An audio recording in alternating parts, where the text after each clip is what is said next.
আমাদের শ্রদ্ধা আমাদের এই অগ্রযাত্রায় তিনি একজন বৃদ্ধ তরুণ ছিলেন, সেটা আপনারা দেখেছেন।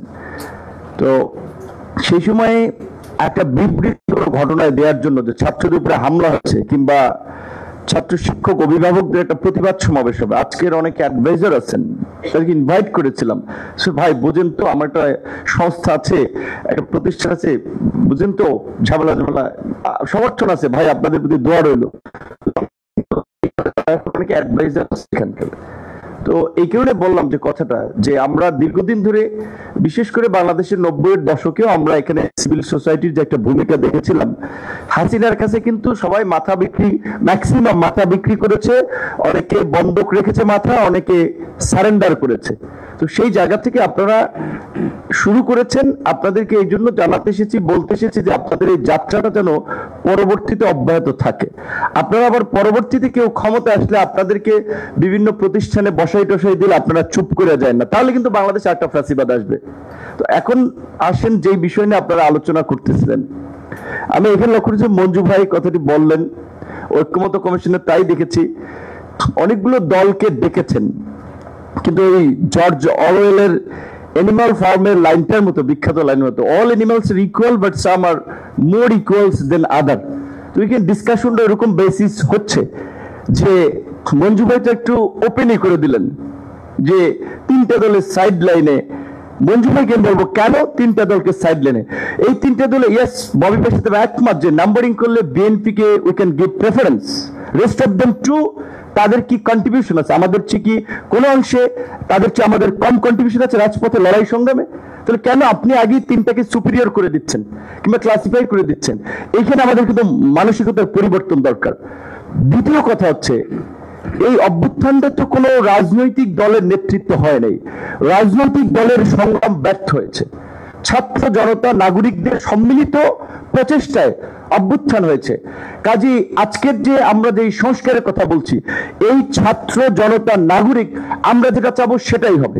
কোন রাজনৈতিক দলের কাছে তো আমরা সংস্কার ঠিকাদারি দেই নেই, নাকি সরকার টেন্ডার করে দিয়েছে ওটিএম বা ডিপিএম এ যে এই দল করবে, আমরা কিন্তু দেই নাই এবং আমরা দেব না।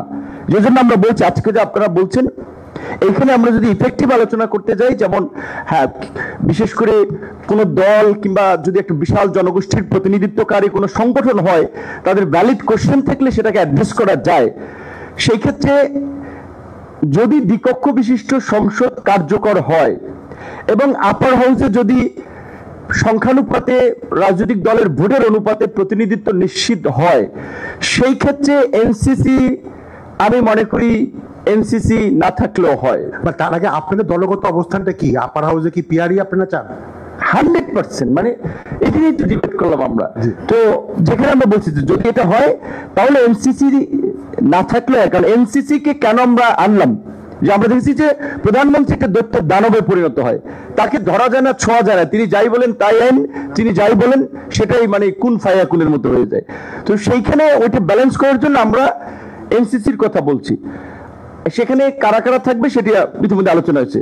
সেখানে প্রোটোকলে প্রেসিডেন্টের সেখানে থাকাটা সবকিছু আপনাকে এভারেজ আলুর ভর্তা বানাইতে চাইলে ওইটা হয় না।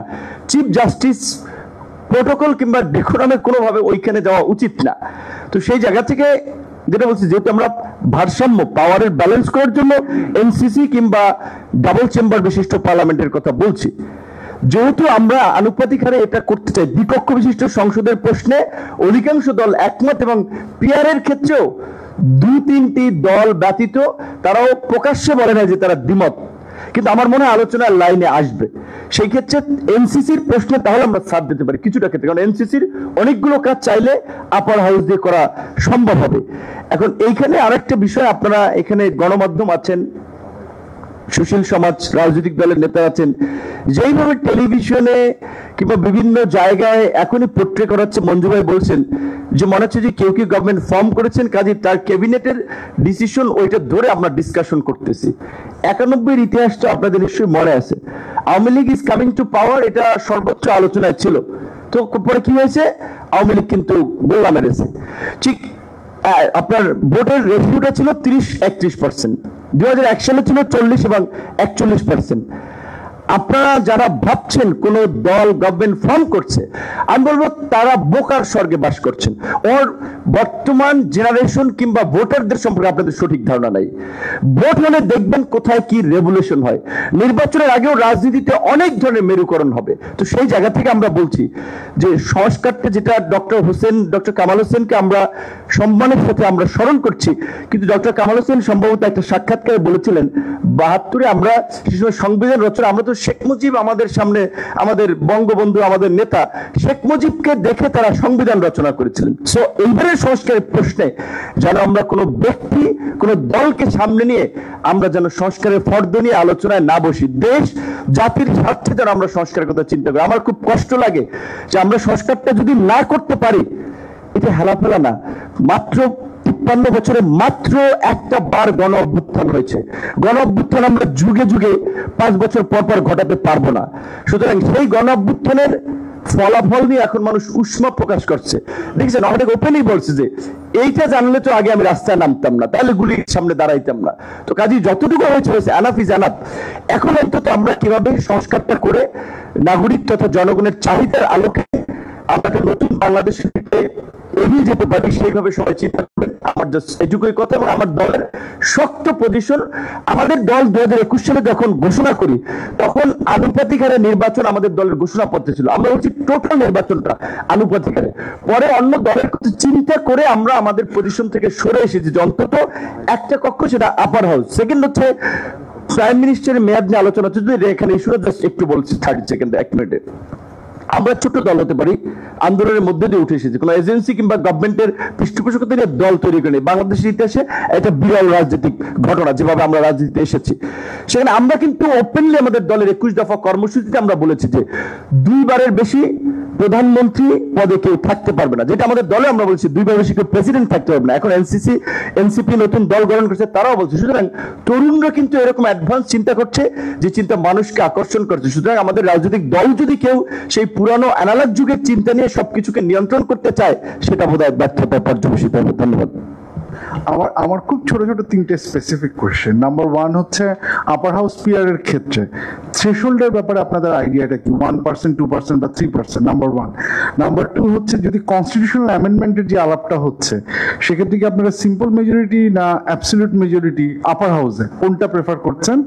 2/3 না সিম্পল? আর লাস্ট হচ্ছে আপনি যে বললেন যে এনসিসি, যদি আপার হাউস পিয়ার আমরা পাই তাহলে এনসিসি আমরা বাদ দিতে পারি, সেক্ষেত্রে আপনার হাতে কোনো অল্টারনেটিভ? কারণ আমাদের তো কনস্টিটিউশনাল বডি যেগুলা, সেটার অ্যাপয়েন্টমেন্ট তো যদি আমরা এক্সিকিউটিভের হাত থেকে রক্ষা করতে চাই, তাহলে তো আমাদের একটা অ্যাপয়েন্টমেন্ট প্রসিডিউর লাগবে। সেই ক্ষেত্রে আপনাদের কোনো, তাহলে তো সিনেটের মধ্যে এখানে হিয়ারিং হবে, এখানে শুনানি হবে, এখানে তাদের বিষয়ে আপনার সিদ্ধান্ত আপার হাউসে সাংবিধানিক কমিশনের নিয়োগ হলো, সেখানে শুনানির মাধ্যমে নিয়োগ হবে। সেখানে আপনার একটা কথা যেটা বলেছেন যে পার্সেন্টেজের রেশিওটা কি হবে, কোন দল যদি 1% ভোট ক্যারি করে তার একজন প্রতিনিধি থাকবে, সেটাই তো। এবং এটা খালেদ ভাই সম্ভবত বলেছিলেন যে এটাকে অন্তত 1% করাটা, এটা দুইটা। আরেকটা কনস্টিটিউশন রাইট। আমি আপনার এই কনস্টিটিউশনাল অ্যামেন্ডমেন্ট, পররাষ্ট্র, জাতীয় স্বার্থ সংশ্লিষ্ট গুরুত্বপূর্ণ বিষয় সহ 4-5টা ইস্যু বলছি, যেটা 2 হাউসই বিল পাস হতে হবে, কনস্টিটিউশনাল অ্যামেন্ডমেন্ট সহ আরো 4-5টা গুরুত্বপূর্ণ বিষয়। জি না, কোশ্চেনটা হচ্ছে অফকোর্স 2 হাউসে লাগবে। 2/3 নাকি?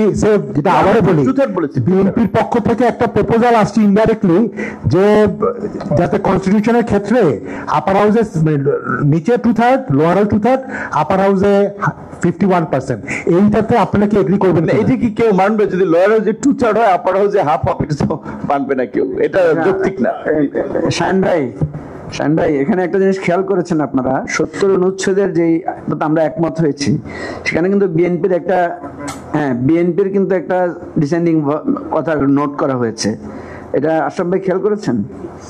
সেটা হচ্ছে যে কনস্টিটিউশন অ্যামেন্ডমেন্ট এবং জাতীয় নিরাপত্তার ক্ষেত্রে সংসদ সদস্যরা দলের পক্ষে ভোট দিবেন, মানে দলের বিপক্ষে ভোট দিতে পারবেন না। এটাকে ওনারা ডিসেন্ডিং ভয়েস হিসেবে রাখছেন।